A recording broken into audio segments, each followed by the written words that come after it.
fantastic. This is GT racing right now. He's got traction, he's going around the outside of both of them! Maloney! Oh, he's taken Anderson! Anderson's up to Oh my God! Big crash! Oh my goodness, half the field's going to get rolled! Second very close. These guys are want to make their way through the field very quickly. Oh, there we go! Oh no! That's massive! This is it! This is over! I can't believe this! Oh my God! God, what?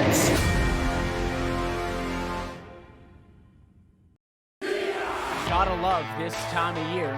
Only one can be champion. Let's go playoff racing. I said, hey, hey, oh, hey, hey. There's no surrender. Let 'em hear my battle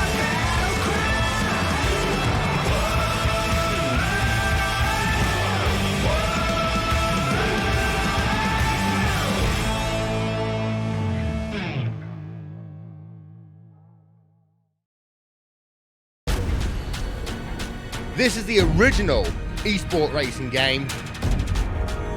This is iRacing.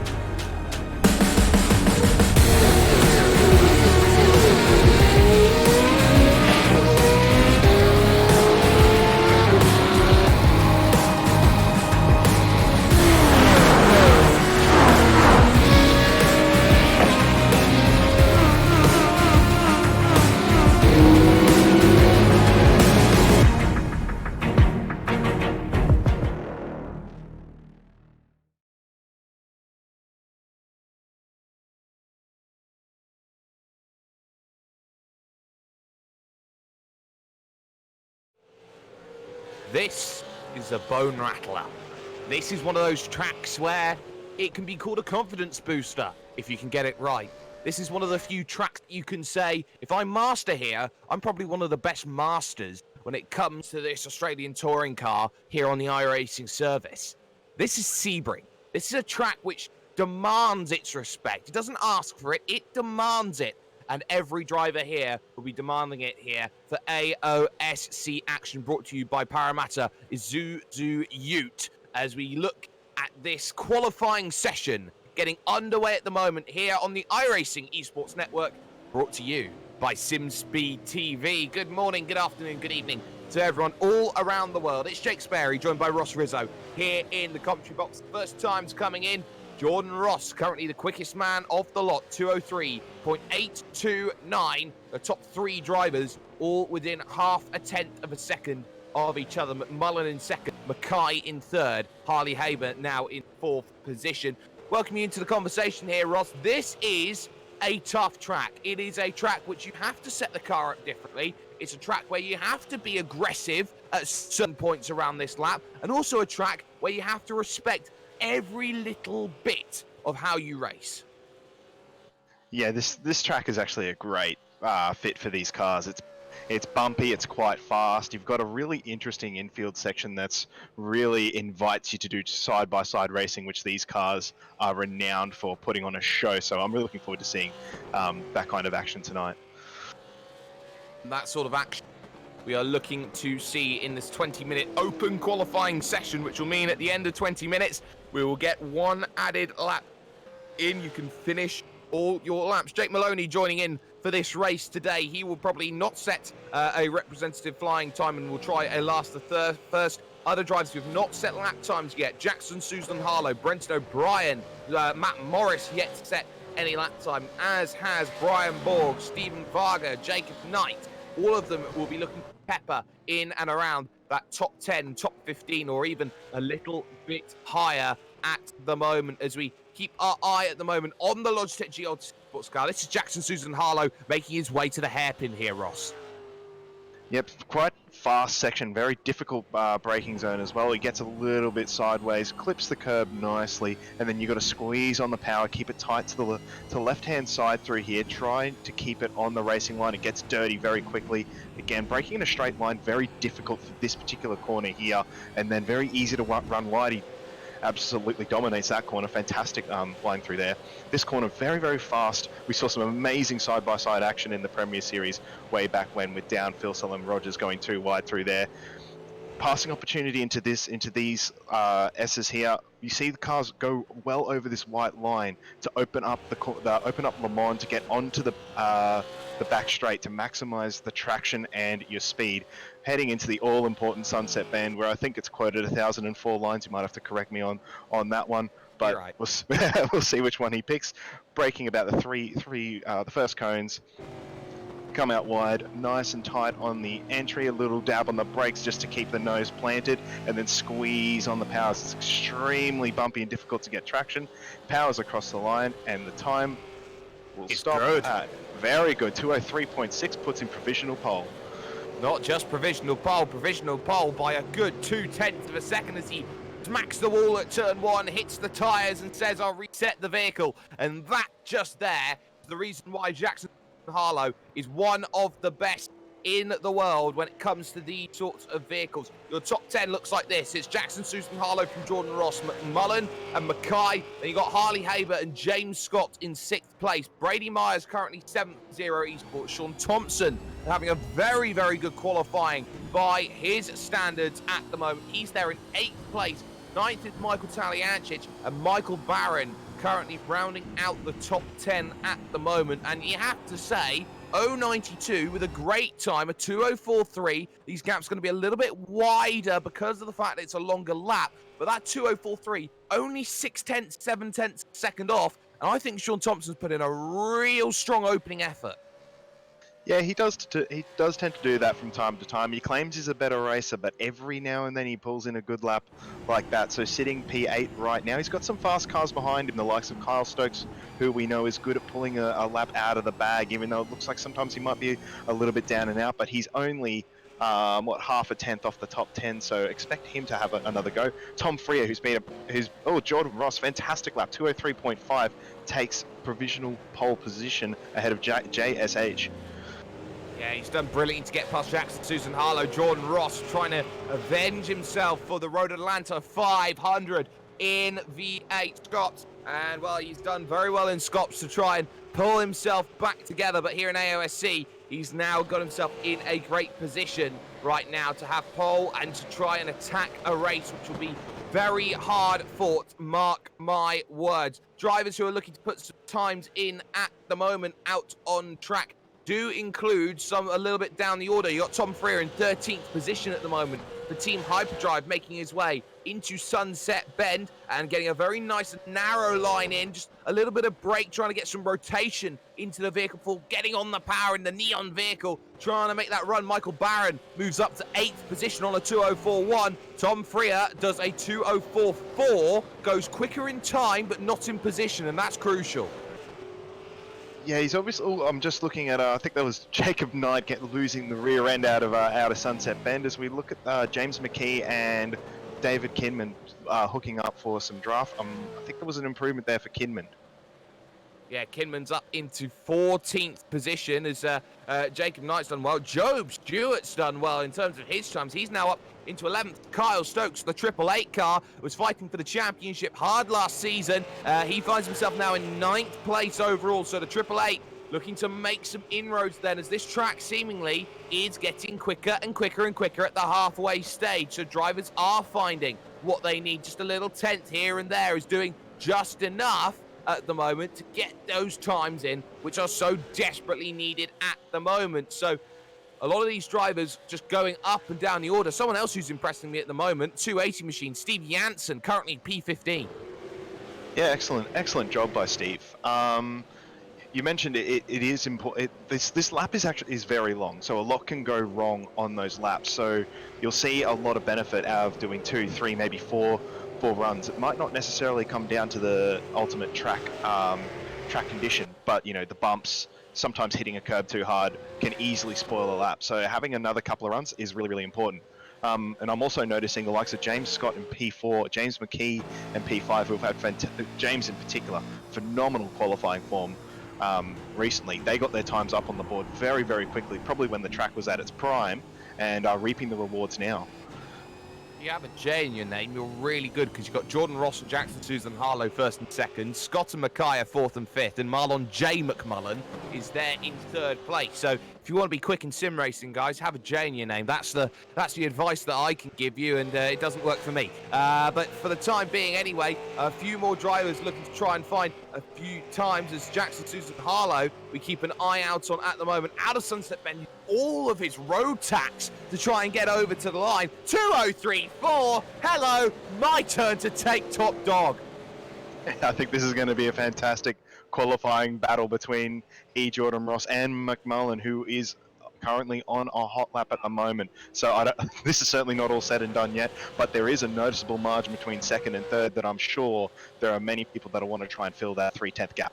It is a 3/10 gap and add a couple of thousandths of a second on top of that as well, as McMullen does have a little bit of tow helping him. That is Craig Anspach, who is doing well to help him out. He's down in 42nd position and moves out of the way for the much faster McMullen, going very narrow through Sunset Bend, trying to put the power down early. A couple of little jabs on that power to get it fully going. Over the line he comes, and he does himself a 2:03.881. He does not improve his time at such a crucial juncture in this qualifying session. We've got 7 minutes left on the clock as Guy Leach is currently in 17th position at the moment and trying to find a little bit more as he sleuths forward. Guy, we recall having a very adventurous night in the All-Star Shootout recently. He has taken a liking to these V8 supercars, but not a liking to the Apex at Sunset Bend. I presume he's getting ready for a run as he puts down the throttle. Another wiggle off the exit as he'll have another crack at his flying lap. He does improve though, it's a 2:04.7, so even with the wiggles, he's still there in 17th position, doing well. Jordan Ross, though, we go to focus on at the moment as he makes his way down the Ullman Straight, hoping for Sunset Bend to be just that little bit easier as that sun very much leaning and late here in the day at this wonderful Sebring circuit as they make their way through the final corner. Ross, little wiggle as well as he tries to put the power down. Small bumps not helping as he crosses the line. He does himself a 2:03.413 pole position. the battle presses on. It's just going to be trading with these little margins. So James Scott and Brady Myers making their way through Sunset Bend as well. Brady Myers probably a little bit further down the field than he would like to be. Surely he's got a little bit more in that very pacey Zero Esports car that we've seen for the last couple of weeks. Nearly grabs the tyres on the way out, crosses the line, puts in a 2:03.8. That's a little bit better. James Scott immediately eclipses him, puts him off on the second row. Oh, and that was just 0.5 of a second. James Scott was quicker, and Brady Myers took 3 attempts to get the power down through the final corner. That was what was the big struggle moving forward in terms of that time. So has to be very, very careful about how he makes that push and how he showcases exactly what he's got. Harley Haber at the moment down in 7th position. He is Mr. Aggressive at the moment when it comes to his racing. You do not want to be in his way when there is a safety car restart, the one mandatory safety car that we will have in racing today. So I think that everyone is looking at Harley, and yes, he is probably Australia's most wanted in terms of sim racers, but he races hard, he races with his heart on his sleeves, Ross, and you have to say that he gives it everything, and you can't fault him for commitment. Oh no, you certainly can't. You mentioned you don't want to be in front of him. Well, he's got a couple of cars in front of him. I'm not sure what he's doing. He's probably buying some room there, probably aborting the lap. Okay, he's on an out lap. So, yeah, he want to give himself some room to Mitchell Bales and David Kim and McKee in front, who, again, the Pursuit Sim Racing cars are hooking up for the draft, which is quite powerful around here. The straights aren't particularly long, but there is still a decent gap between corners, if that makes sense. But you can pick up very nice overspeed by following the car in front. Certainly can pick up some very nice overspeed indeed as they look to go on to set a lap time. Michael Kirkham got to get out of the way as Job Stewart currently is out on a flying lap at the moment in 13th position. Lucky for some, unlucky for others. Needs to find 0.03 of a second to move past Michael Taliancic and then Sean Thompson as well. So we were saying that 2:04.3 looked pretty good. All of a sudden 2:04.3 may not even be good enough for the top 10. Currently being held by Steve Jansen, who's improved even further with his times. He's on a storming run here today at Sebring. I love this. He's coming out of nowhere, and this proves that this is the sort of track here, Ross, where times can sometimes be a little bit different, where you can see unexpected drivers moving up through the field. This is a different sort of circuit. It has that potential Sebring, the unexpected. Here's Job Stewart over the line, 2:04.1. That's good enough for 9th.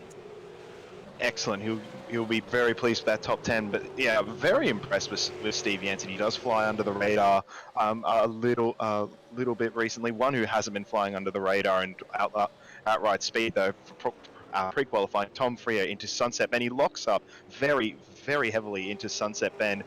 He will want to get into that top 10. He's usually much, much higher up the field than what he's proven here tonight, and he comes across the line, another 2:04.1. Excellent, into the top 10 he goes, displacing Job Stewart.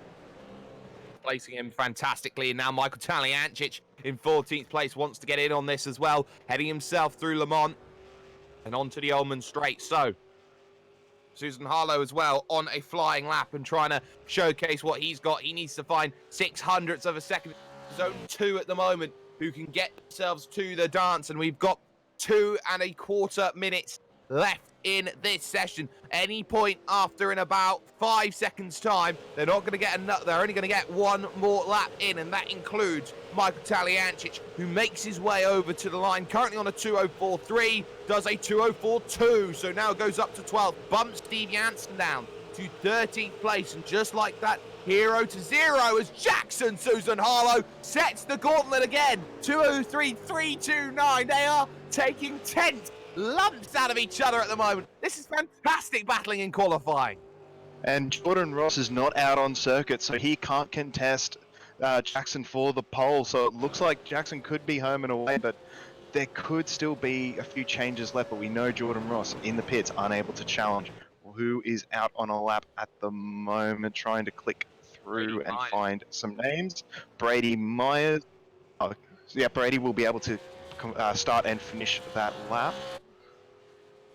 Well, Carl Stokes currently at the moment could be the one to keep an eye out on here, heading down the Ullman Straight. We'll keep an eye on everyone here. We've got a minute to go, and once that timer expires, they do have until the end of their lap to try and get right. But Carl Stokes abandons ship and says, that will do, that will do. So Sean Thompson now, currently in 14th place, looking to try and find a little bit more. 2/10 good enough for 9th. 3/10 gets you past into 8th position, which is being guarded early on by Michael Barron at the moment. Across the line goes Thompson. He's got another attempt after this. 2:06.7, not good enough. He was gearing up for his flying lap, and he'll be trying to make that one work. Eyes on Michael Barron, though, as he's currently just pulled in and is not out on track. So Brady Myers rounding the final corner on his outlap. He will be one of the last vehicles over the line with just 15 seconds remaining here in this qualifying. So Brady, what have you got at this stage of time as Jacob Knight on a flying lap, likes of David Kinman, Jonathan Ben, Scott Gamble out there on a flying lap. Timer will expire right now for Jackson Susan Harlow, but he won't matter. He won't go any quicker than what he's doing at the moment as he rounds the final corner and pulls off into pit road. Nick Hausler currently a long ways down the order. He's there in 49th on a 2:06.6. And does he find a little bit of time? Does a 2:05.7. That's good work from him. He's up to 44th place now. Tony Gaffer probably going to dive it down in onto the lane. What about Brian Borg in 19th at the moment? He needs to find just a bit of time. A few tenths of a second would be useful, and he does. 2:04.3. It's only good enough for 16th, though. He found a lot of time, but not enough in terms of position. Here's Jake Maloney, expected to start this one from the back of the pack, and will start so from the back of the pack. James Mackay over the line. 2:03.9. It's not good enough. He will not improve in terms of his time. Jet Bennett and Guy Leach out on flying laps as well. Jet Bennett in 32nd position, solid at the moment from Bennett as he gets his 444 over to the line, trying to get past Stephen Kokoschka. 2:05.7, not good enough for him. Not good enough at all, as we focus, though, on Brady Myers, making his way through Bishop and now into the next chicane section. This, the Le Mans section, out on track, and he's just slightly wide, understeering into the curb, trying to put the power down through this Ullman section and start to make the push. And he needs this push to be fantastic here, and he's trying everything he can to make sure that this time it's going to work in exactly the way that he wants it to. Number 22, Zero Esports, now looking to make this run through to the final corner, Sunset Bend, the corner of 1,004 lines. Which one's the correct one? Nobody truly knows. He puts the power down and looks for this run to the line. 2:03.8 at the moment. Half a tenth to get past James Scott. No light, no dice. And just like that, qualifying's over and done with. This is how the grid looks. It will be Jackson Susan Harlow who will be on pole position on a 2:03.329. Jordan Ross will start alongside for Evolution Racing Team. They're also third as well with James Scott as Brady Myers for Zero Esports starts this one from fourth. Marlon McMullen gets off on row 3. He's got James Mackay alongside, as well as the hard-charging Harley Haber in 7th position. Michael Barron alongside on the 138 in 8th place. Tom Freer will start this one on the 5th row, and he's alongside Job Stewart. 11th place for Triple Eight, Kyle Stokes, followed by Michael Taliancic, winner last time out in the Daytona Enduro. Steve Jansen, very, very impressive qualifying 13th. Then Sean Thompson, that early time sticking for 14th. Damian Johnston, Brian Borg, Guy Leach, David Kidman 18th, Jamie Stovall 19th, and then rounding out 20th is Jaden Borg. Gaming car, which Jacob Knight starts this one from 21st, and it's two little ducks for Scott Clark in 22nd. Stephen Varga and Scott Gamble are on row 12, and row 13 consists of Luke Page and Mitchell Bales. Kenneth Latter, good qualifying from him, 27th position, and he's got Brad Newman there alongside him. Greg Sharp surprisingly down the order there in 29th. Michael Kirkham alongside him in 30th. Christian Smart, another quiet qualifying session for him, 31st, 32nd, Stephen Kokoschki, then Jet Bennett in the 444. Jamie McKnight, watch him to come through the field. He's a good racer, so watch him to pick his way up from 34th. Simon Vella, 35th, Nathan Tregarthen, 36th, then Wayne Taylor, Lindsay Hobbs, Brenton O'Brien, expect him to make probably 10 positions or more, and then Jonathan Ben rounding out your top 40. And then for the rest of the field that's going to be going, Craig Anspach starts 41st, and it's Dave Trevethan, Daniel Stevens, Shane Evans, Nick Hausler, Thomas Freeman going from 46th, Matthew Norris, then Matt Morris, so Norris and Morris together, Mark Dial, Brendan Jackson, 8 months away, and he's back to 50th, Tony Gaffer, Chris Barnes, Darren Goosey, Aaron Green, and Jake Maloney will start from dead last and go for his last to wherever he can make it challenge, which is always very interesting from him. But this is going to be a very interesting race, especially off the start. It's a wide corner into a short, it's a closing section of track, we should say. So this is going to be a case of drivers will bottleneck up and need to find position. Jackson Susan Harlow's got to be really careful about this. How quick will you charge off of this start? There is one pit stop, there is one caution, and these drivers all need to be pretty much on it from moment number 1 to moment last to make sure that 25 laps work in their favor. So what do all of these drivers have as there's 20 seconds to go before we get ourselves the green light procedure and we start heading off towards some racing? The likes of maybe Kyle Stokes and Michael Taliancic could make moves through this field in the early stages. We've got to keep our eyes peeled on this as they make their way from the concrete over to the asphalt. But 2 minutes up on the clock. Lights will come on top of the iRacing gantry, and we're going to get ourselves underway in just 1 moment's time. Engine notes rise. And there's the green flag, and they go, and Jackson Susan Harlow's got a shocking start. Look at James Scott, immediately defended, and into Jordan Ross on the side as well. Little bit of contact there, and immediately looking for a gap. That was risky from Jackson Susan Harlow, who defended hard into the corner. Brady Myers making contact now with Jordan Ross as they go through. They're almost 4 wide as they make their way to turn 3. There's no room there for the car on the outside, and McMullen goes through. Ross with contact, and Jackson Susan Harlow turns as well. Suddenly McMullen leads, and around the outside, taking the lead is one of the Mark 1 cars. Harley Haber leads. Well, there's a big commotion in the background as well. The car's trying to spread their way through the wide track, and normally it sometimes works, often doesn't. In that case, it was an absolute disaster for our front runners. I'm surprised no caution called, and I wonder if there's damage to Marlon McMullen, who fights Brady Myers. Everyone in trouble. They do have the fast repair. They can use it. Myers in 3rd, Mackay now 4th, Scott in 5th. Jordan Ross under pressure in 6th position now as Job Stewart looks to put his pursuit car on the pressure bubble as they get on the brakes into Cunningham Corner. Brady Myers down the inside. He takes 2nd position. Jordan Ross struggling massively, and off of the exit, Job Stewart's going to steal one. Yeah, it looks like Jordan and McMullen will probably struggle for straight line speed. They've got some significant aero damage. These cars don't like that. They're not particularly aero dependent, but that will not help around on the back straight. Side by side with, I believe that is Steve Jansen fighting off Brian Borg. Looks like he's got that position covered for now. And we've just had an incident back in the field as well. Haven't quite caught it just yet, but a big one we are hearing right now, so that's not going to be ideal at all. So we're just keeping an eye out on that one. And yeah, there's 3-4 vehicles, and I think one of the Gone Road cars are involved. So Mitchell Bales getting caught, Stephen Kokoschka, Michael Kirkham in there as well. That's about 34th position. Look, though, to the back straight. They're almost 3 wide. Kyle Stokes, Michael Barron, and Sean Thompson going at it as Barron down the inside at Sunset Bend, trying to find a way through. Tom Freer is there on that inside, just acting a little bit as a blocker at the moment, as one lap will be score complete out of 25. Marlon McMullen staying with James Mackay, despite the fact he's lost another position. It's a case of hold on for as long as you can to keep the one stop available. Well, a replay of the start coming up, and my goodness me, what a start it was. And Rossi could take us through it there. It was a case of Jackson Susan Harlow getting very aggressive, the field bottlenecking, and 2 separate incidents into turn 3. Yeah, Jackson did try very hard to hold the position. Looks like he actually got away with it. But then it's when the bottleneck happened out of the exit, you can see the angry pack. That's not a nice sight to see in your rear view. And then we see McMullen go spearing across the track. There was a slight touch on the Mark 1, and Jordan Ross simultaneously spinning. The cars on the outside, whether they were giving enough room, difficult to tell, but it all escalated extremely quickly.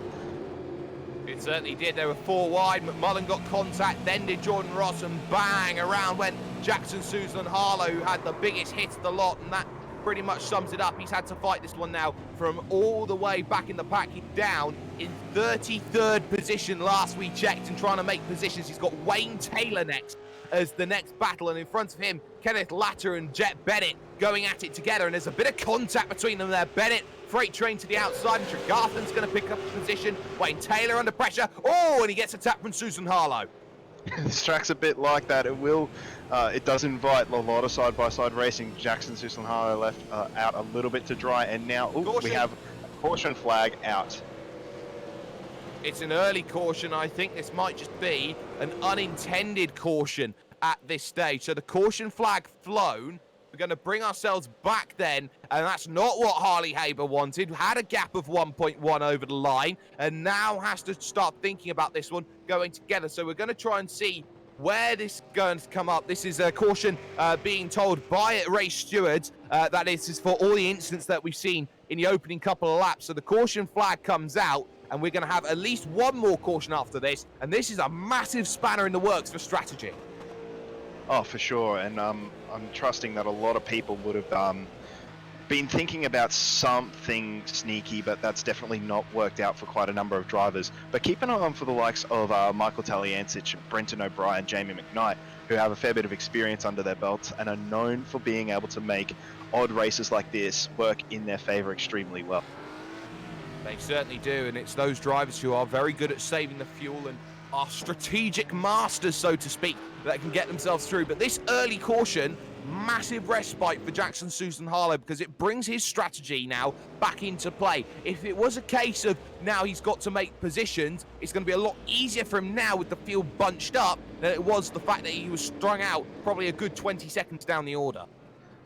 If I'm JSH, I'm concerned about the damage on the rear wing. I'd probably think about getting that fixed rather than trying to stay out and fight, because the straight line speed will leave you defenseless on the back straight heading into Sunset Bend. So he might have to take a little bit more pain, as will the likes of McMullen, who still has decent track position, but will be fighting with one hand tied behind his back. Very much one hand tied behind the back, but even with one hand, he can certainly be a very good driver. So this is how the top 10 look at the moment. Harley Haber up 6 positions, took the lead at turn 4 after the big drama. He avoided everyone. Brady Myers in second, James Mackay into third. Job Stewart, talk about a good start from him. He's also up 6 places. He's now in 4th position. Marlon McMullen 5th, James Scott in 6th. Jordan Ross is in 7th at the moment. Michael Taliancic up 4 positions to 8th. Tom Freer 9th, and up 4 positions is Sean Thompson into the top 10. Surprisingly, not a huge amount of big gainers. Christian Smart is up 7 places at the moment, as is Jamie McKnight. Brenton O'Brien, probably one of the biggest movers in this field. He's up 13 positions already to his car number, 26. And he'll be grinning from ear to ear with that. He'll be disappointed about his main car being taken out of contention in Jordan Ross. But again, he does a great job at this. And where is good old 29 Jake Maloney from his rear of the grid challenge?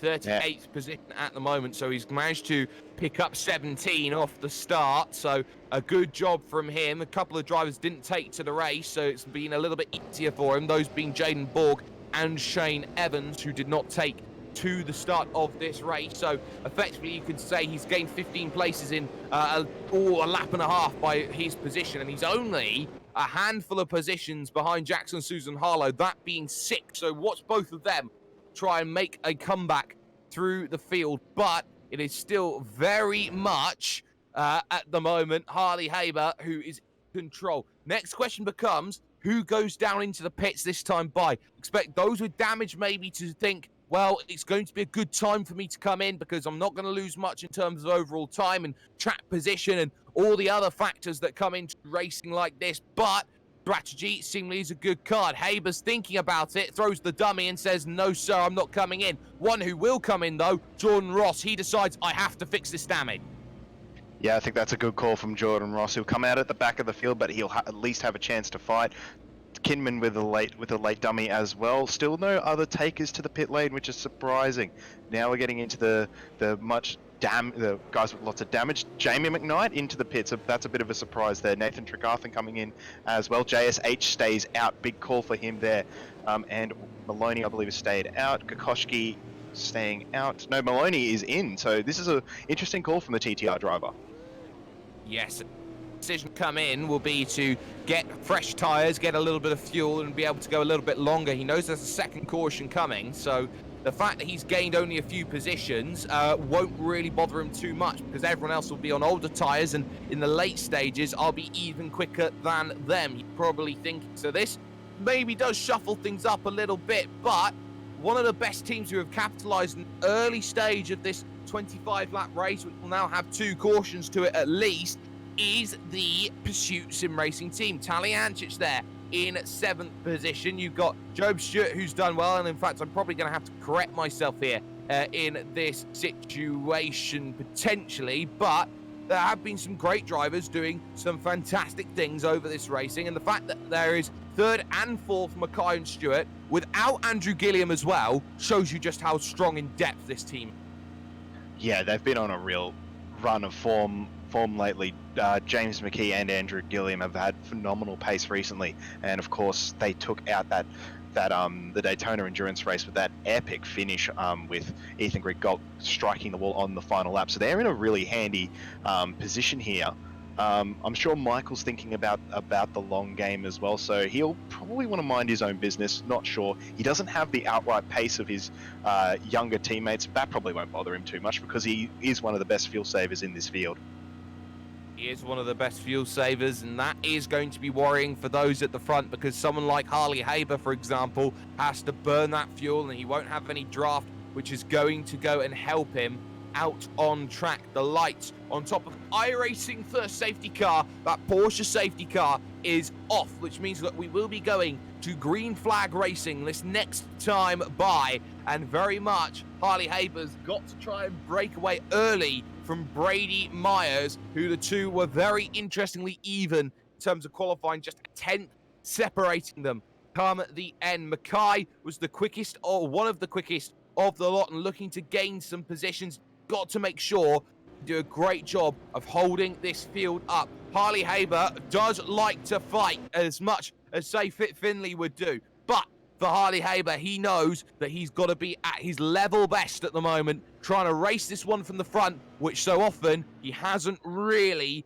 found that ability to do so. Watch out for this. Watch out for Brady Myers. Watch out for James Mackay. Even watch out for the likes of, say, Tom Freer, Michael Barron, who could make positions up as the single file restart goes into formation. But You can see how aggressive at the moment Harley Haber is. He's riding right on the rear of that safety car, just waiting and waiting and waiting for the good go to get going. Now holds the field and bottles them up and is waiting for that opportunity. That pace car will dive down in, and he's going to hold and hold and hold, and he finally goes, and he doesn't quite get the jump that he was wanting there. Brady Myers is still in position as the green flag drops and they get to going, and I think Brady Myers may be in a position to attack here into turn number 1. He brakes a little earlier though. He's not going to be able to get that chance. No changes in your front few positions, but Tom Freer immediately on the aggressive factor, trying to get through Talianchis. Behind that, there's Carl Stokes fighting with Sean Thompson, trying to get this move sorted. Thompson still on the outside, Freer back to the inside. It's going to be one for the inside, one for the outside. Oh, they were contemplating going for another corner. Then we've got some more 2x2 action with by the looks of Kidman. We've got Guy Leach in there as well, Damian Johnston. Oh, hang on, sorry. We've got Guy Leach on the inside of David Kidman, just with a slight overlap, but he's got the prime position for the hairpin up ahead. Nice and easy on the brakes, nice and late. Don't tag the car in front, hold it tight, easy done. Oh, there's a spin in front. It was Brian Borg. He was caught with one of the Mark 1 cars. I believe it was Michael Barron, who he's collected, and Barron looks very, very slow out on track. So Barron going backwards, and well, he'll try and count a little bit more in terms of his times after that. But now all of a sudden Barron under pressure from David Kinmond and co, as this is not going the way that he wanted this one. But at the front it is still Harley Haber. Then you've got second Brady Myers, James Mackay in third, Job Stewart in fourth. Now hark back to Silverstone and the Enduro, how Myers and Haber had a fantastic battle there, which ended up in Brady Myers' hands. This is a very similar situation, but once again, just like Silverstone, the threat of pursuit just behind as they make the Almond Straight. So Brady Myers in the draft of Harley Haber, who is carrying some damage, so I think that is hurting him in ultimate speed. Brady not close enough to have a look just yet, but you can see it looks like it's going to be a matter of time. So Haber needs to get on with the job or assess or where he needs to be heading into the pit stop phase. Does he want to still be ahead? Look at the run from Brady now as they head along over the start finish line into turn 1. Brady shows the nose and Harley just shuts the door and stays in the lead.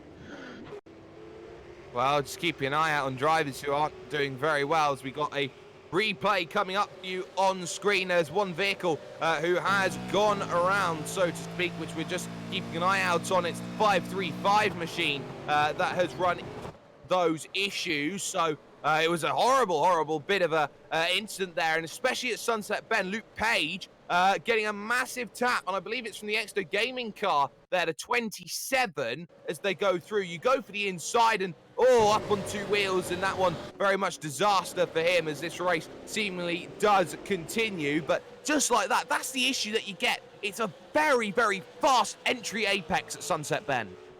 Yeah, it is, and it's extremely difficult to get that inside line right. It's by narrowing the entry. Stokes on Tom Freer by the look of it. They go side by side into the right-hander. Tom Freer trying to hold the outside. He can't quite do it. Stokes chops the nose and takes the position.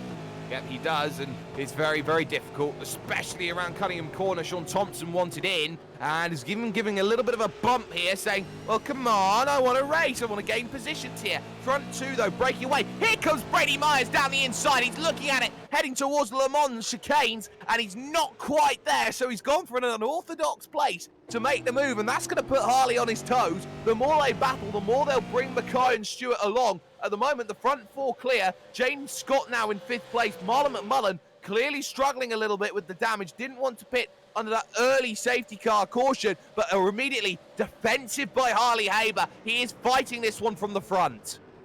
And Sean Thompson lining up a move on Tom Freer, and he's made contact into the hyperdrive car. He holds it, he saves it. Fantastic car control from Freer. I think Sean's trying to give him a redress, but doesn't want to let Steve Jansen through. He's made a bit of a mockery of that one, but Steve Jansen lining him up on the inside into turn 1. He won't have much to answer for unless he goes deep under brakes, which he tries. Oh, and it looks like he might get it done here if he can just get to the inside almost. Steve Jansen's still there, but manages to hold on to Sean Thompson. I think that was all down to Steve Janssen being too far to the inside. You ideally want to give your driver on the outside maybe a car length and a half, or a car width and a half, try and battle with, and ultimately Janssen gave him about 8 double-decker buses worth of room, so that was never going to be the case of easy over the course of the racing. Front four though, still out in front, but keep an eye on the time. James Scott last time by 2:04.9. Your leader's doing 2:04.6s and 5. So James Scott is falling back here, and it's effectively being that gap in the middle. Keep an eye on the pack behind Damien Johnstone though. Jamie Stovold's making good progress. Then you got Kinman, Varga, Knight, and Guy Leach, and trying to stay on with that is Scott Gamble, Christian Smart for the top 20. Brenton O'Brien's on there as well, which is scary, but for the moment at least, that field, that middle pack, is huge and could go off like a powder keg at any moment. Oh, and it probably will. This track does induce excellent side-by-side racing, and with the likes of JSH and other drivers recovering, there are going to be some interesting moves made into the mid-section. So certainly we should be paying attention to that mid-pack, as it looks like Damien Johnson under pressure again, heading into the S's before the back straight. He'll hold on for now, but it is a case of just trying to hold on. Slow down from David Kidman by the look of things. He tries to hold it on the inside, but he may need to give that one up to Guy Leach behind him. Potentially, he's lost 2 positions already, and yep, there's the break, so there's a third. So that slowdown penalty hurts. And look at this, Brady Myers trying to get at it here, trying to get the move. Not quite there though, not quite. Was mighty close, heading through the final section. Was trying to pick the pocket and gave him a little bit of a bump there to Harley Haber. So he's saying, well, I know I'm quicker, so hurry up with it. I've got company here. Mackay now there. Job Stewart's still there, as it's now a case of the second pack being fronted by James Scott, being reeled in now by McMullen, Taliancic, and Kyle Stokes in 5th, 6th, 7th, and 8th place. That battle in front, though, Stovall trying to get immediately aggressive going into turn 3, not going to quite find it, as now that is very firmly a pack, and on the back of it, Jackson Susan Harlow's 21st, and now looking for a top 20. Interestingly, it doesn't look like JSH fixed the damage on that car, so he's going to have to make these passes the hard way, but he's doing a good job so far. McMullen still under attack with that damage on the front. I would have to expect the moment the pit window opens, he'll be the first one in to get that car fixed and hopefully get an undercut to cut the deficit to James Scott. But for now, he has to worry about Kyle Stokes and Michael Taliancic behind around the outside. Oh, contact between Stokes and Taliancic. No harm, no foul there. No harm, no foul. They keep it going as we got Slada, who's gone around as well, which is not brilliant, as a few drivers are now starting to run themselves into issues. Replay then brought to you by Western Mazda will be up on screen. So I've just caught the back of Chris Smart, who's gone right into the grass, but as I'm just a little bit behind with my replays and what I'm able to see compared to you, there was the contact there with Scott Gamble, and that was just a case of going around and 2 into 1, never ever quite useful. And it's just the case there of Gamble's holding his line, but it's a case of trying to close the door, and the door was not closed good enough, as we should go back to live pictures here, and still that battle for the lead going on, and still Brady Myers unable to find a way through. May just have to be comfortable sitting back there and waiting for that chance. There is a little bit of damage to the front right of Harley Haber's vehicle. He didn't come out of it all unscathed, and again inside a car lane, has that ability to go out and make that move, looks for the inside and only shows his nose. Yeah, I think he's going to have to start trying something different. Maybe start with the fuel save. McMullen has taken the early stop to get that damage fixed. He is now in the pit lane. Well, this is going to be prime undercut territory for Marlon McMullen. He will get the one fast repair used, and that will give him a nice clean car to go out there and attack with. He'll get fuel, he'll get tyres, and he'll get back out on track trying to be aggressive again. Here's Jackson Susan Harlow down the inside of Guy Leach and gets the position done. So JSH up a position and getting himself now into 18th. Now next up will be Jacob Knight and David Kinman. Kinman, a very staunch defender, have to be very careful about the way that battle is going to go. As just keeping an eye out as well. Michael Barron going back on the offensive here for the last spot inside the top 10. Steve Janssen, his target, not quite there. Yep, Kinman still struggling with the Exto Gaming car behind, but he's doing a good job of defending, but it looks like it could be fighting a losing battle, especially with JSH looming in on this pack. Well, he's having to brake a lot earlier than he wants it, as keeping an eye on people who have lost a spot, and a couple people are going to be the likes of Tally Ancic, Kyle Stokes, Sean Thompson, because all of a sudden Tom Freer is the big beneficiary of all of this. There was contact at Cunningham Corner between Stokes and Taliancic, and Stokes outbroke himself, got the rear of Taliancic. Stokes redressed the position. Tom Freer said, "Cookies, two for your mistakes, buddies," and he will get himself now up into position, as I'm just keeping an eye out, though, on every little battle, which is getting closer and closer, more and more aggressive out there on track. And for the time being as well, this is going to be close as again Brady Myers at Sunset Bend. Looks like every single time he goes through that section, he wants to make that move and just can't. Yeah, he's got a lot of pace there, at least in the mid-corner, but it's just not enough. He needs a run onto the main straight and get the pass done into turn 1, I think. At least hold it in there for turn number 2, but he just can't seem to get close enough. So he needs to start thinking about the long term. Is there anywhere else he can try another sneaky move, or does he need to think about the strategy a little bit more to get the upper hand on the Mark 1 car, who is doing an amazing job defending out front so far? Well, there is traffic just in front, and that includes Dave Trevethan and Matt Morris, who will be very much next on the list to get by in terms of that little scrap. But all of this scrapping is just making life a little more difficult for everyone in the field. Keep an eye out on Michael Barron, because Janssen with a little wiggle through turn 5. Now Big Ben comes up in a hairpin of 7, and he is defending this one here on the brakes into the right-hander of the hairpin, and just a little wide in front of that is going to be Kyle Stokes. So they are battling, and they are battling hard. All of a sudden, though, at the front, it's a pack of 3, because Job Stewart's being just picked off the back of it. He's now 1.4 back, and now just running his own race is Kinman under pressure. Oh, on a touch from JSH, he just holds it together. We'll miss the apex, but we'll keep it on the black stuff. Well saved from JSH, and Guy Leach will tuck back in behind David Kinman. It looked like there was that's not at all what they intended to do, but such is the way this track sometimes invites the 3-wide racing. I saw Guy Leach momentarily get onto the grass, which delayed his braking point ever so slightly, and it put him into the back of JSH.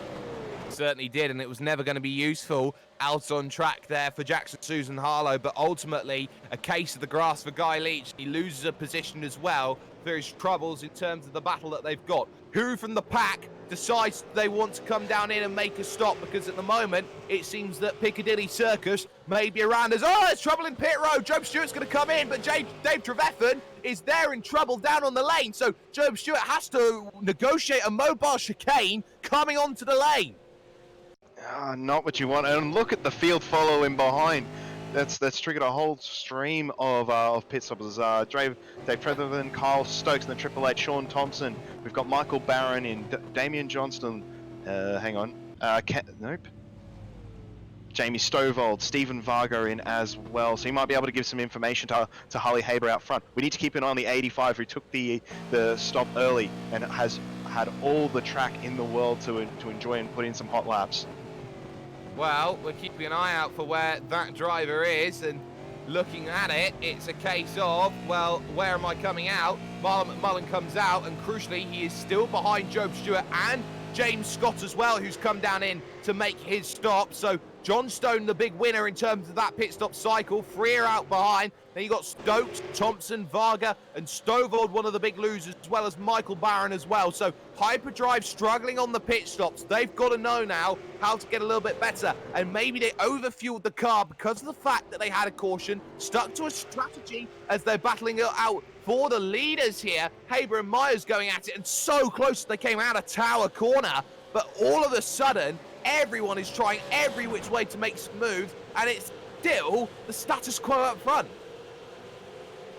Yeah, and it looks like they're dropping James McKee behind them, so they're still able to pull away from the rest of the field. Brady with a bit of a slide coming onto the main straight. He doesn't need that if he wants to get the overspeed into turn 1. So for now, he'll just have to wait. So that pit stop for Marlon McMullen didn't really work out, but he did have his hand forced. But it looks like the likes of James Scott could look to pick up a few spots in the long run. Look at Brady! Oh, Harley goes for a late, goes into the pit lane. chops the nose of Brady, who nearly feeds him into the fence. So this is a critical pit stop for Harley. He needs to find his pit box perfectly, get a good outlap, and hopefully avoid the traffic of everyone that pitted on that previous lap. It's bold to undercut as Susan Harlow now trying to get on the aggressive factor as well. Number 75, he comes in with a train of cars behind. Desperately trying to slow down was Jacob Knight. Kim Guy Leach follow him in, as does Kenneth Lata, as the lights come on here at Sebring and night time starts to become a factor. So now setup game becomes the talk of the town, so to speak. But now this is the question. How quick can you go? Brady Myers and James Mackay. Mackay took in 7/10 of a second to Brady Myers. That last lap by, because Brady was fighting so hard in that pack. This is going to be a tough little challenge, as those stops will come in and will just be that little bit more difficult to negotiate, because Harley Haber has come out relatively well in terms of air, in terms of traffic. He's got ahead of Job Stewart by a good margin, and's got Barnes and Kirkham as a little bit of a buffer. Yeah, the only issue with Harley is he has Simon Vella ahead of him, who's about 3 seconds a lap slower than Harley, so it could be an issue as he runs extremely wide at the hairpin. But needs to just get the head down to make sure he doesn't get undercut by Brady Myers. It looks like Job Stewart trying a move on Chris Barnes. He's going to round him up around the outside. The superior traction with those new tyres. Simply putting Chris in his place. No answer for that one. Straight through.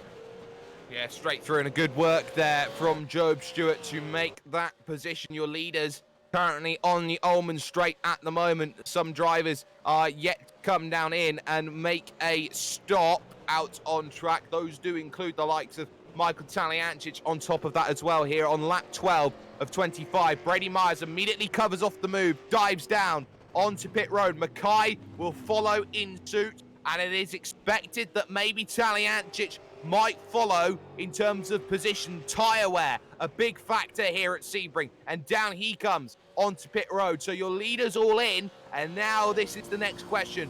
Where do you fight back if you are Harley Haber? Myers hits pit stall absolutely perfectly as the 21 makes his way through Sunset Bend at this point in time. If he can pick up the race lead once again, he'll be a very happy bunny in that number 21 as 21 versus 22 battles. Out of pit road though comes Brady Myers, followed swiftly by James Mackay, and I think it was an overfill there by Harley Haber, who may just lose both positions here as he goes through turn number 1. He's definitely lost first position, but he's not going to lose second as he gets the power down. Brady Myers leads here at Sebring. Awesome job from Brady Myers and for James McKee. Now he's got the fresh tyres to put pressure on Harley. So now suddenly he's having to fight hard to stay on the to stay in second place right now. So fantastic job from James and from Brady. A long stop for Harley. That's cost him there. It looked like he had a reasonably clear outlap, but it's not enough. It was not enough in this case. The track gets a little bit darker. The track's going to cool a little bit more. So the undercut wouldn't be as effective on a cooler track at this stage, you'd have to assume as well. So the tyre life will probably improve a little bit over this second stint. Certainly will improve over that second stint, and almost everyone has come in and made that stop and has done so very well. Marlon McMullen, someone who's done very well over the stops. He's got to get past Chris Barnes, who's yet to come down in. He started in 52nd. He's now inside 8th place, now back to 9th as through goes McMullen to gain the position. Simon Vella losing out as well, this time to Job Stewart. So those drivers yet to come down in, make that all-important stop and get out and going again. Darren Goosey, though, keep an eye on this. He's defending up very hard, starting 53rd, and he's held up Johnstone a little bit here, and Taliancic. And look at the chasing pack behind. Freer, Stokes, Thompson, Janssen now trying to go and make the move here at Bishop. Lifts out of it, and now Varga, will want to come in on this as almost 2 wide, 3 deep. They go into that next section as they battle so hard in this mid-pack. Still side by side between Thompson and Stokes. Taliancic got ahead. That car has caused a bit of a mobile chicane as they have to negotiate through it. They need the drive to stay ahead. Stokes looks like he's almost in the clear from this one, and looks like they could even go 3 wide heading into Sunset Bend. That's a bit brave. Don't need to do it yet. Oh, late on the brakes from the hyperdrive car. There goes Emmy Johnson. He's locked the rears, just kept it together. Janssen a little bit sideways, can't get the power down, and it looks like The Mark 1 car has mugged them all there. Wow! Wow, Wheeler, that had no right to stay clean as it did, but they survived as the caution comes out on cue to say, no, that's too much. That's too much. Bring the pace down because you're fighting too hard at the moment. Caution comes out. Brady Myers now will have himself probably about a 9-lap shootout to hold off Harley Haber and James Mackay. And he's in a good spot to do it. He's got fresher tyres than the cars behind him.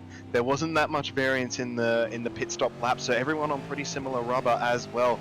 Looks like Brady looks like he could have the pace to hold on here, but we know Harley is a strong fighter and he will not give this one up easily. James McKee will be keen to solidify a podium position as well. Job Stewart, who's been very quiet, same with James Scott and Malik McMullen on his recovery drive, could really be into spice up the end of this race. Also noticing Brad Newman in the top 10, who I believe has not pitted.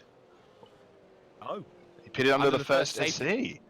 So I doubt the fuel range is possible to make it from here. No. But he's going to be a very interesting factor for the guys of Taliantich and Johnston behind, particularly Stokes as well, Freer and Varga, who have some good pace. He might have been caught out by the SC. You really want to come in before the SC comes out. Looks like he left it a little too late.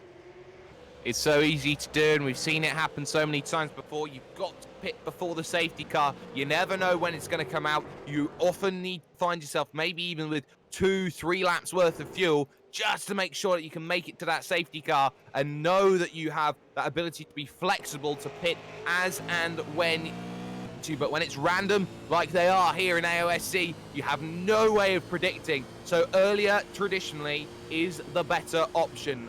It is a Brady Myers who leads this field overall as they will slow up for the iRacing Porsche first safety car, which will try and make its way through. Second position at the moment is Harley Haber, who's led the majority of this race but lost out in the stops. James Mackay from third, Job Stewart in fourth, James Scott now populates the end of the top 5. Marlon McMullen, despite damage, is still in 6th place and could be a factor here. Brad Newman 7th has yet to come in and make that stop. We expect him to. Taliantich is in 8th. Damian Johnstone now in 9th position. And Kyle Stokes rounds out the top 10. Some of your big gainers do include Brad Newman, who needs to make a stop. Stephen Varga is one of your big gainers. He's there in 12th position. And of course, keep an eye out on Jackson Susan Harlow. 17th at the moment, could very easily find a top 10 come the end.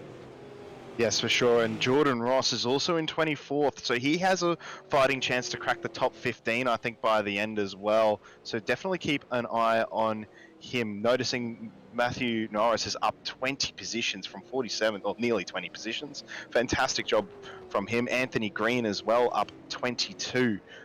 Just keeping out of trouble. Chris Barnes, who was in the thick of it earlier.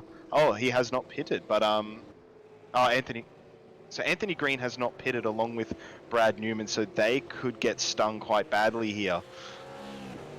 Very much could do as this racing continues here out at Sebring under caution, but we expect that maybe a couple of drivers will have to come in on this second caution lap, and this is where strategy is going to help those who did underfuel their cars ever so slightly, because that underfueling here is for this second caution. They were expecting here to maybe fuel the car for one caution. Now it's those who are very good at maths on the fly or have themselves team helpers going along through who are going to say, well, let's recalculate the fuel, recalculate the strategy. This is exactly how much fuel we need to put into the car. If we underfuel it from here, we've got to do a bit of fuel saving. That fuel saving comes in this section, the safety car period. Yes, and in the second half of the stint as well. This track, you can save quite a lot of fuel here. The draft, as we referred to earlier, is surprisingly strong. And if you're gentle on the throttle in the midsection, you can find yourself saving quite a bit of fuel. And I'm sure the guys who took shorter stops and playing a bit of the risky game are willing to take on that challenge for an extra couple of positions during the pit stop phase. Those couple of positions, so important come end of this race. Talk about drivers who have had very strong races. Damian Johnstone is one of them. He's up 6 places. He quietly got himself to 15th qualifying. There was no hullabaloo, there was no fuss about it. And the way that he's driven this race has been exactly the same manner. No hullabaloo, no fuss about it, and very much has been quietly picking off positions, and now inside the top 10. No Jack Boyd for this race. He is flying the flag for the Gone Rogue team. Yeah, he's done himself fairly proud, just staying out of trouble and giving it his best shot. So he'll be keen to hopefully solidify a top 10, but he's got to fight off some quick cars behind him. Kyle Stokes, Tom Free in particular, and Steve Jansen and Sean Thompson, who were fighting very hard earlier, will probably need to cooperate to try and make the last few laps turn into a potential top 10 opportunity. So in pits comes Brad Newman, who needs to make his stop and try and get himself just that little bit of fuel to get himself over to the end of this race, and ultimately trying everything possible to make this one work in his favor. The good news about him making the stop now is that because this field is so large, he may actually have a chance of getting back into the middle of the pack. As it Constantina's up in the background as they all decide they're trying to find a little bit of space as Brad Newman comes out of pit road along with Jamie McKnight. So that would put him down at around 29th-ish position out on track, as he will look to find a happy medium to get back going. So technically, because this field's so long and it takes forever down this front stretch, you can make a pit stop and not fall straight to the back of the pack.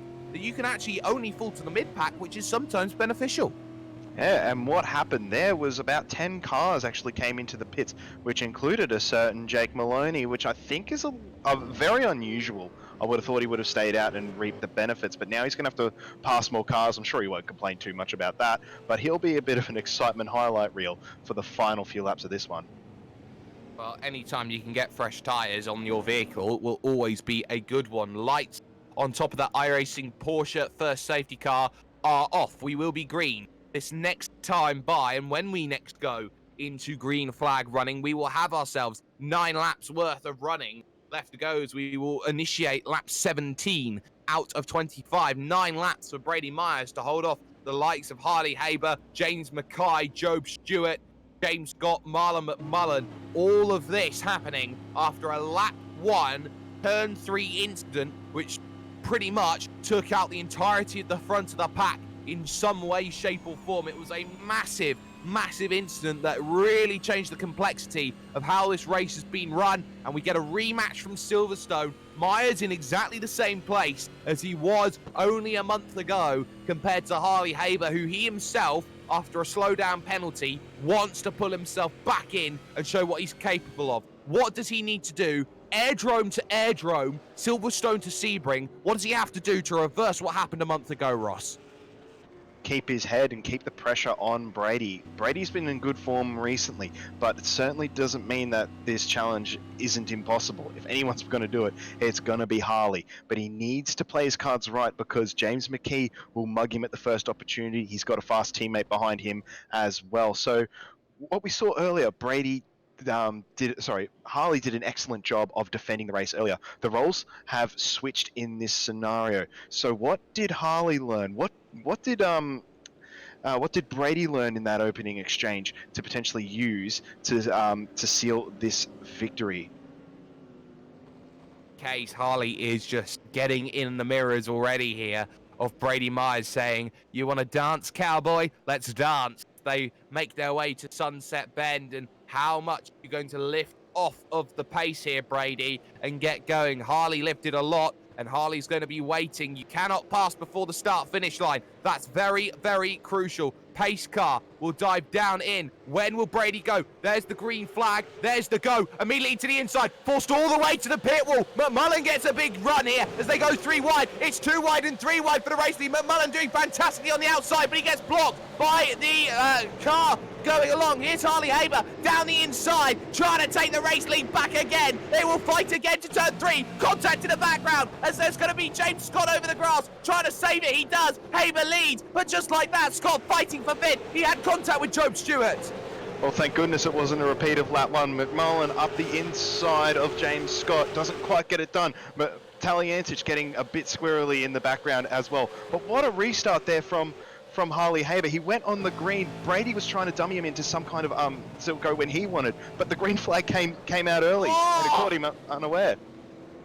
What a dive, but he can't get it done. He can't get it done, and now Mackay can start to think about getting aggressive here. He's been the quiet man. He's been the one who has been just quietly biding his time, brooding for a move, but he can't quite get there at Cunningham Corner. So just like that, this pack is on fire as Tom Freer under pressure now, trying to defend off from, Kyle Stokes as Jackson Susan Harlow now, trying to get around Stephen Varga. He's having none of it. He can't make that move as they get themselves into Tower Corner. Just like that, Kyle Stokes will take the position and Thompson tries to get cookies.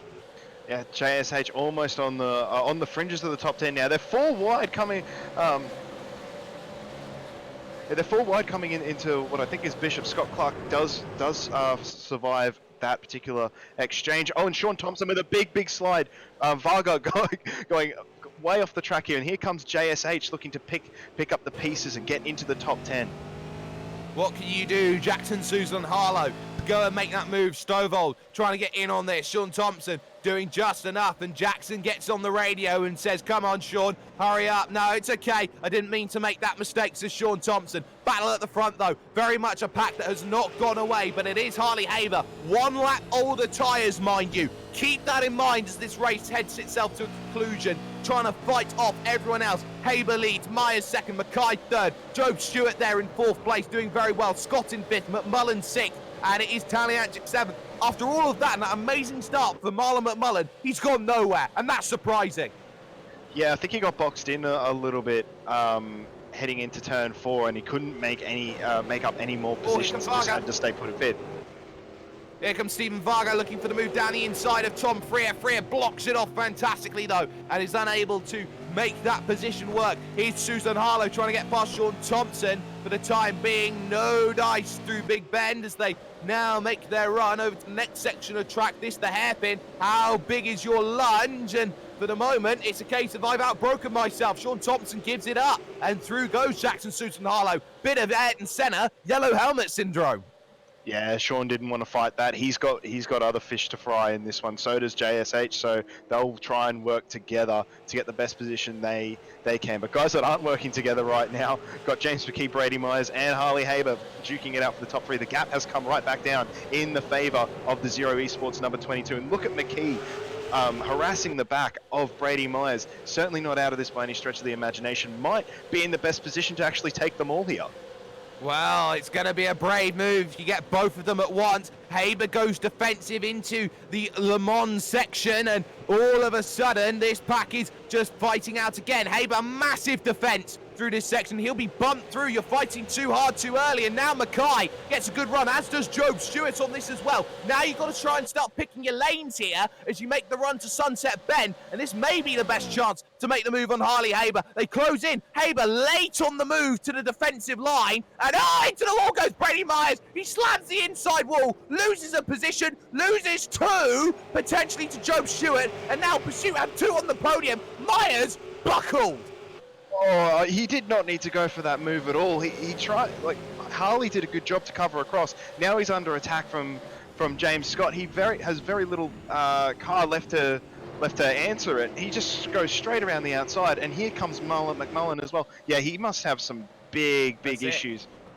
That's it, stay done. He's going to pull it off into pit road and say, my race is over, just like that. Brady Myers buckles, and now it's a case, once again, of Pursuit fighting for the victory here in AOSC. This time it's James Mackay against Harley Haber. Haber defended hard and got the reaped reward for what he needed. He wanted less vehicles, he wanted less Brady, he got less Brady, and now he's only got to fight the pack as James Scott runs too wide into the hairpin now, and that's going to bring McMullen back into play, and it opens up the gap to Job Stewart. Yeah, it's kind of hard to believe. It looked like Brady had one hand on the win. He would have to fight hard for it, but it's just he's kind of clutched defeat from the jaws of victory, with Harley Haber putting on a fantastic restart and excellent defense there. So now James McKee, I'm not sure if he's got the pace just yet. He's still sizing himself up. Well, keep an eye on Janssen as well. I think Janssen's run himself into a bit of trouble here because he's on a massive defensive drive. Look at him, Jordan Ross, Brian Borg, Michael Barron, Scott Gamble, all there, trying to fight through. 3 names who you'd say are synonymous top splitters, synonymous good drivers, and Scott Gamble, who's arguably one of the best improvers at the moment over the last 3 months. So this is a tough battle for Steve Janssen to try and deal with and to negotiate as he goes through this Le Mans section, and all of a sudden trying to get on that power, trying to make that move. Jordan Ross nowhere to go. Steve Janssen driving fantastically at the moment. This is serene as the battle goes on, and Haber's lost 2 positions right now, and that's going to be huge. It was a slowdown penalty. He's kind of thrown it away there, unfortunately. He's been incredibly aggressive and probably overly aggressive, but now he's got to fight even harder to get back ahead. It's going to be difficult to get this pass again. Barron, who's had a good race so far, is now facing the wrong way. Oh no, he's facing the tyres and he is out of this one. A shame for the driver. That was contact at Sunset Bend, and it was a heavy contact as through goes Harley Haber. He's up into second. Great block pass, but has he lost draft? Has he lost draft here to James Mackay? No, he hasn't. Pack Concertine is up again. You don't know where to look when you're getting all of this going. Michael Barron having his incident was never ever going to be good. That was with Scott Gamble out on track, but all of a sudden Mackay's got a gap, and now Joe Stewart under pressure for the podium here. Here looks James Scott, not quite getting there. Mackay runs wide though, and all of a sudden Haber's back in this. This is fantastic.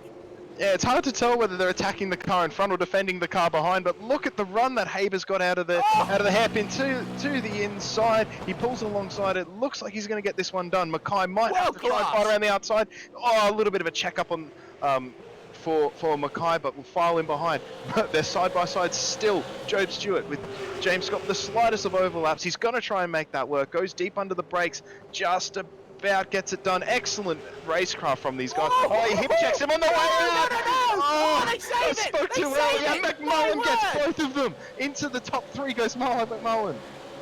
Wow, James Scott, what a save! Here comes Carl Stokes down the inside, trying to get the move on Michael Taliancic now for 7th place, and can he get the move sorted for the time being? Yes, he can. Oh, heart-in-mouth stuff, and there's Jackson Susan Harlow on the back of this train thinking, well, Christmas came early a little bit, didn't it? Haber back in control after the slowdown penalty, and now James Mackay's got to really rally here and fight back. He made the mistakes at the front. He did not have the temperament to lead that race, and all of a sudden, he's now got to do it later in this one. There's 5 laps to go, and it will seem like 5 years for everyone involved inside this top 10.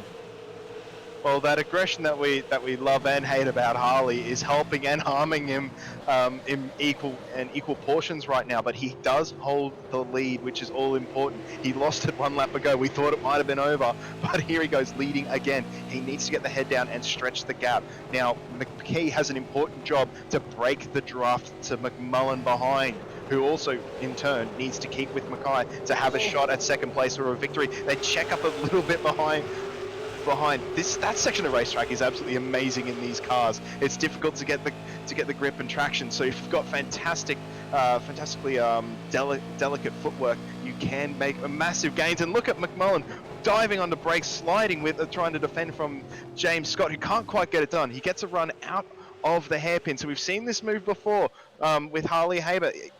James Scott's still got some damage though, so I'm not sure it's not going to be quite as easy. In fact, there is no move at all, but McMullen does defend to the inside. So James Scott needs to think ahead about this. McMullen is parking the bus a little bit. Very, very wise head on McMullen to try and keep those cars behind him, but he is saying goodbye to the 2 in front. McMullen is not fighting for the win, he's fighting for a podium, and that's very crucial for Mackay and Haber, who will now have a man-to-man, hand-to-hand combat mano-a-mano. So, Haber and Mackay will both now have their scrap. The battle for 3rd, McMullen defending this one, Scott, Stewart, Stokes, Taliancic, Johnstone, Freer, and Susan Harlow goes all the way back to 10th place. Jamie Stovall desperately trying to get on the back of this one as well, get himself involved in this and get 2 hyperdrive cars potentially inside of the top 10. This is a tough battle. Tom Freer will want to fight hard, as will all of those towards the front, but keep an eye on that gap at the front. It was half a second last time they crossed the line. Haber runs a little bit wide with his line through Sunset Bend, but able to gather it up quite nicely, but I expect that gap may have ever so slightly increased over the line that last time by, as it now gains a 1/4 of a second more. Haber is stretching James Mackay. Yep, this is exactly what Harley needs to do. He gets a big wiggle on out of turn 1. He is pushing as hard as he can. He doesn't want to just keep McKee behind him. He wants to break him completely. So he probably ought to assess how far back he can keep Mackay at bay, and it looks like 8/10 is actually enough, but he's going to try and stretch it for more, and we've seen that it can come unstuck with incidents like that slowdown, so he needs to be cautious about how much he wants to press on here. How much does Mackay have compared to Harley Haber? Mackay was faster in qualifying by all of 18 thousandths of a second, but that means nothing right about now. Big check up behind as Job Stewart tries to get through on James Scott, and all of a sudden McMullen's clear. Here's Carter Stokes trying to find a way through to get 2 Evolution Racing Team cars inside the top 5. Big defense there from Job Stewart as he gets on the brakes into the Cunningham corner and not quite able to make that move. It's a case of pick your moments here, because all of a sudden Jackson Susan Harlow's now up to 9th, and it's Tom Freer who's lost out in all of it. Yeah, the advantage keeps swinging back and forth with this battle pack here. It doesn't look like James has enough pace to really hold off or pull away from Job and Stokes behind. So he could be very much on the back foot if these guys manage to sort each other out. Look at Stokes on the brakes, dancing it in on the rears. Taliensic trying to pick up the goods as well. There's Damien Johnston, who's had a very, very strong race so far. But you look at the rather damaged JSH now. Maybe his progress is going to be halted a little bit, not just with the damage, but the way these guys are fighting. Yeah. It's going to be difficult to get past. He's not good enough in a straight line. That's simple as that. Jackson Susan Harlow cannot close the door down. So Damien Johnstone may be a little bit happier. Watch the gap. It's 3 to go here at the line. Harley Haber versus James Mackay. The difference between them, 205.2 from James Mackay, 205.2 as well from Harley Haber, but the gap shrunk slightly. It was a 205.294 against a 231, half a tenth of a second. Marlon McMullen is the man on the move though. He's 1.4 back, 204.9, took 3/10. He may be a little bit too far back, but that's just there in the back of the mind. McMullen has pace, and of course he has pace because he's been fighting hard for it. Now all of a sudden, Jackson Susan Harlow's going defensive here. Tom Freer could come back at him here through turn 5. He's not got the line. Oh yeah, JSH now holding on for dear life at the moment rather than attacking. Now, if we recall, McMullen was the first to come into the pit, so he's got older tyres. So he should be primed for the picking for James Scott and Job Stewart behind, and likely struggle to actually get to the back of James McKee. Oh, it was a mistake for James Scott. He's held the position, but he's lost so much time. He just got sideways there into that hairpin. He just couldn't get it slowed down, locked the rear, and just able to save it. But ultimately has really just bottlenecked everybody up once again and have confirmed the podium unless something happens between your leading 3. For the time being anyway, it's a case of this next pack trying to battle Greg Sharp. He's turned around in the background, but that's irrelevant at the moment at this stage because this battle for the top 10 still hot as Kyle Stokes now tries to get aggressive again here on Job Stewart on the run through Bishop.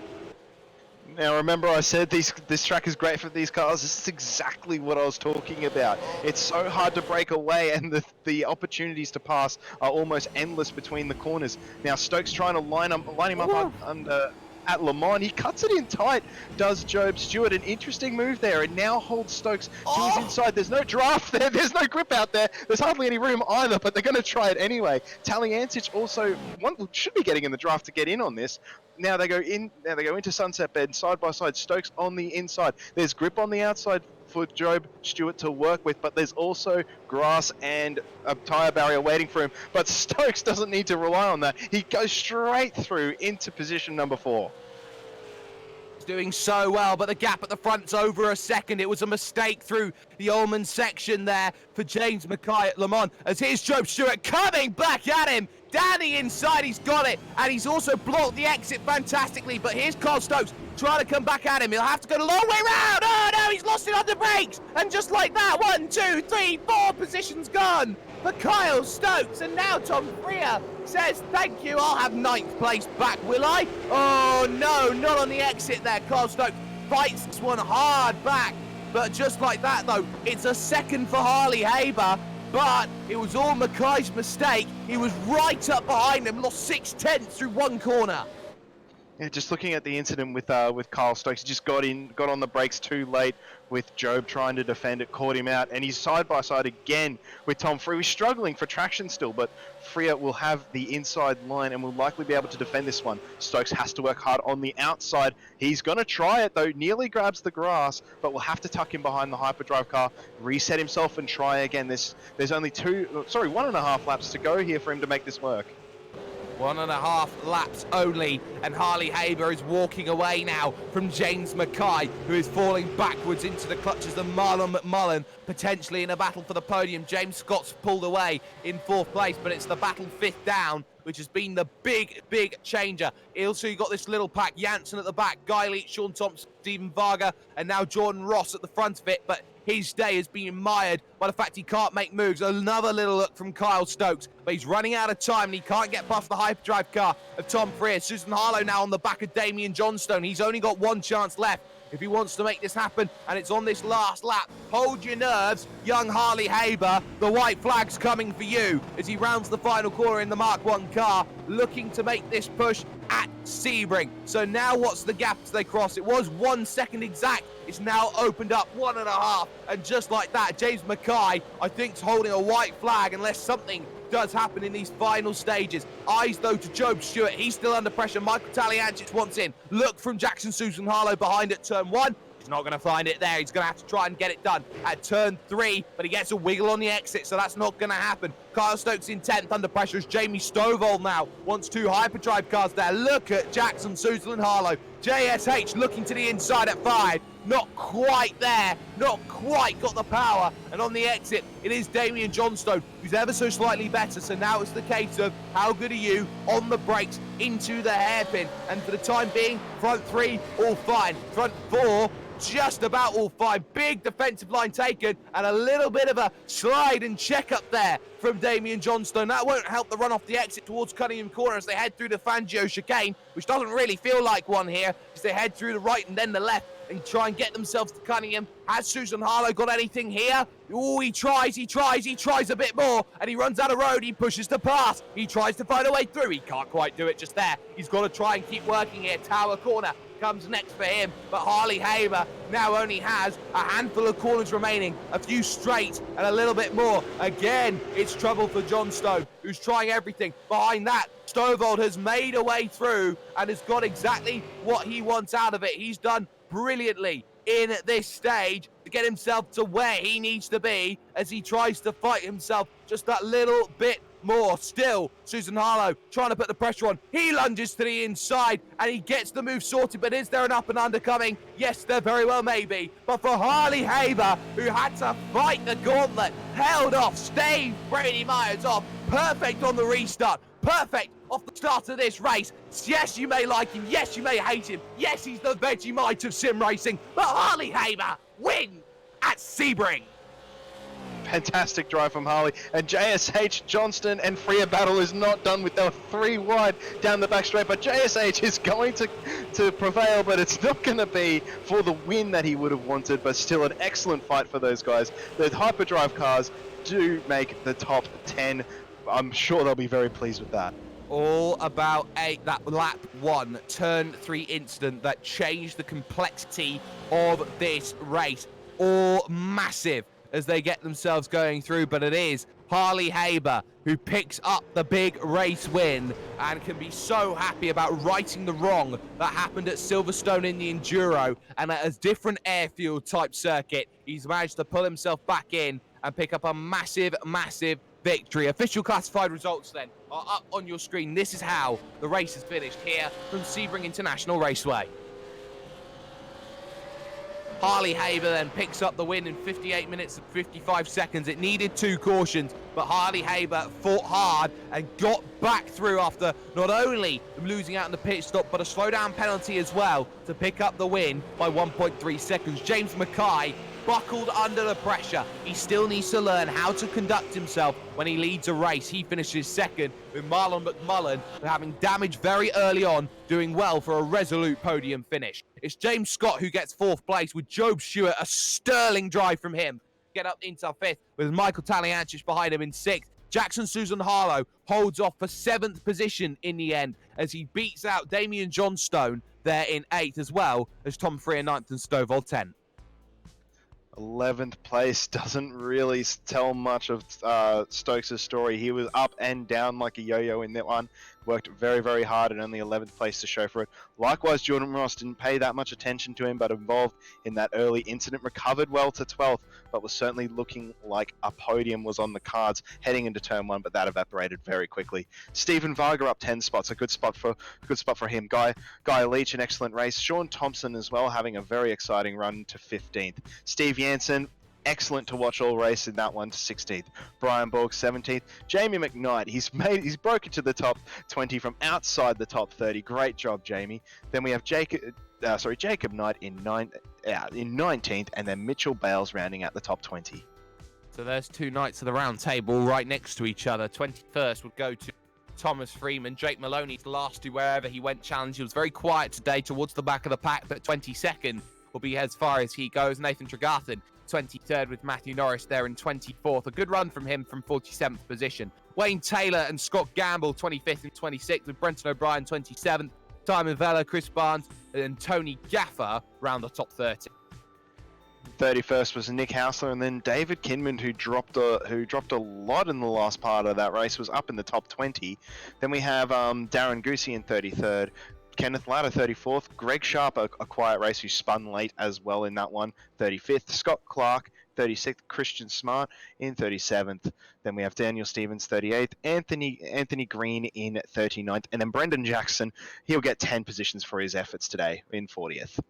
The last finish on the leading lap was Craig Anspatch. He gets 41st, started exactly where he finished. Drivers a lap down or worse, though, include Mark Dial, Dave Trevethan, Jonathan Ben struggling, Brad Newman ran himself into issues late, as did Kirkham. Michael Barron got spun. Brady Myers had the chance of the victory today. It fell out of Zero's hands, and they will be very upset with the way that they threw that one away. Jet Bennett failing to finish in 49th. The likes of Luke Page, Matt Morris, Lindsay Hobbs, Stephen Kokoschka failing to make it over to the line. 2 drivers failed to make the start. Those Jaden Borg and Shane Evans, as racing proceedings have finished here at Sebring. But that is not all that we have, because we do have drivers awaiting interviews here at Sebring, and Harley Haber will be the first we bring in. Harley, let's talk lap 1, because you suddenly found yourself at the end of turn 1, start of turn 2, you're in 7th place. By turn 3 and the exit of that, you're leading. Harley, do you have a copy of you, buddy? Well, that's a little bit of a shame there. We cannot get any ears on Harley Haber. Just a minute here to try and work out the issues that he has. But Ross, what a fantastic race that we've seen, as we're just going to step aside very briefly here on the iRacing Esports Network and come back and see if we can get into done properly after this. 40 of the best sim racers, $100,000 on the line. Who will rise to the challenge? This is the most competitive and sought-after season in iRacing World Championship history. This is where legends are made. This is the Porsche Esports Super Cup.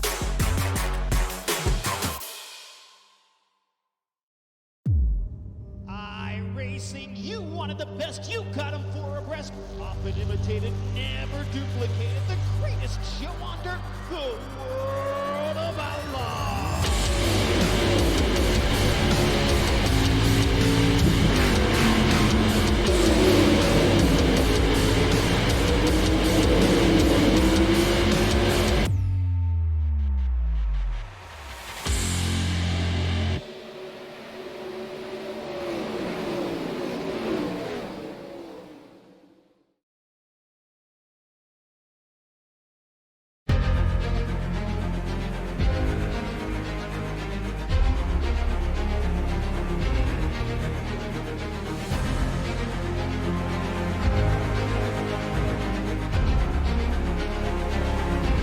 Fantastic. This is GT racing right now. He's got traction, he's got everything outside of both of them. Maloney! Oh, he's taken Anderson. Anderson's up to him. Oh my God! close. These guys are going to want to make their way through the field very quickly. Oh, there we go. Oh, no. That's massive. This is it. This is over. I can't believe this. Oh, my God. God, what?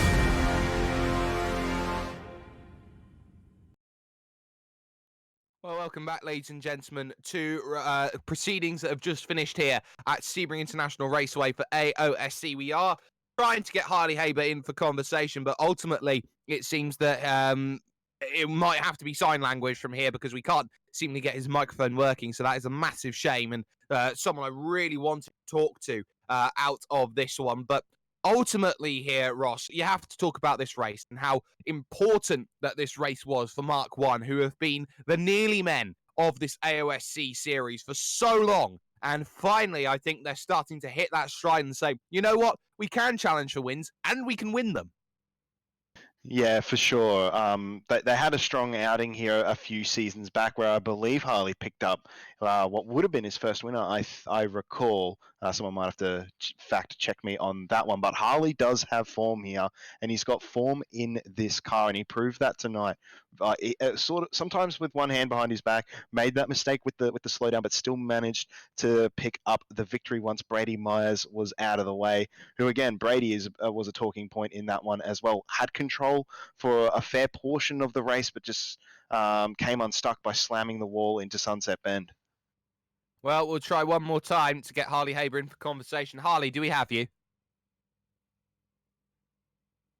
And the answer is unfortunately going to be a no. We're going to be unable to get Harley Haber in for interview for this one, and that is mightily disappointing. But some fantastic racing that we have seen here in AOSC, and these Australian touring cars have done it all over again for us. They've provided great drama as they have done all season long so far. A massive thank you to everyone who gets this done, to Parramatta Isuzu Utes, who have been helping as a massive sponsor for this one, as well as the West End Mazda replays. And make sure that you tune in next week because we are heading to Spa-Francorchamps for some more action, which is going to be absolutely sensational. I love racing at Spa. It's so, so beautiful. But a massive thanks to the man on my right, Ross Rizzo, and the man behind the screens, that is Jay Kennedy, and I, of course, have been Jake Sperry. It's Haber's delight as he's managed to stave off the prowess, the likes of Brady Myers, the likes of James Mackay, but ultimately sterner tests come along.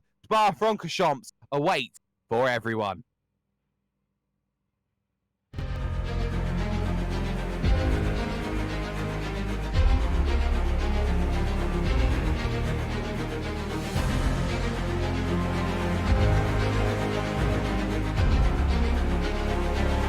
This is fantastic.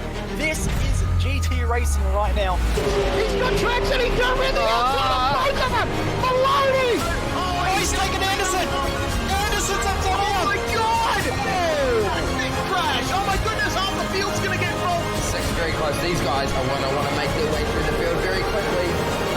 Oh, there we go. Oh, no. That's massive. This is it. This is over. I can't believe this. Oh, my God. God, what?